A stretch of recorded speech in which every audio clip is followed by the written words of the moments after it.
एउटा आन्दोलन हुन्छ, ठुलो आन्दोलन हुन्छ। त्यो आन्दोलन चाहिँ कस्तो हुन्छ भने 64 को आन्दोलनले भ्याउँदैन। त्यो आन्दोलन 84 भन्दा अगाडि नै हुन्छ। 82 लागेपछि नयाँ युवाहरू आउँछन्।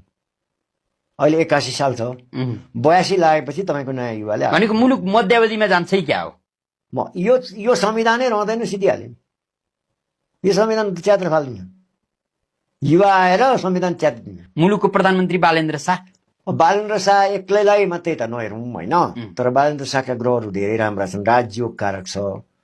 अब भनेको अब के नयाँ पार्टीहरू आउँछन् त चैत्रपछि? अबको परिवर्तनपछि युवा आउँछ, बालेनले नेतृत्व लिन्छन्।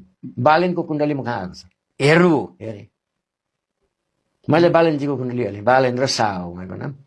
अब उहाँको के हुन्छ? उहाँले के भनेको मुलुकको समग्र नेतृत्व उहाँको हातमा पुग्छ?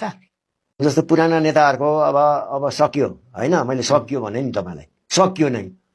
अब पुराना नेताका पछाडि लाग्नेहरूको पनि दिन सकिन्छ, तर त्यही पार्टीभित्रका नयाँ नेताहरू आउँदैन। भनेको यो ठुला भनेको कांग्रेस हो, कांग्रेस पनि अब पतनको दिशामा गयो।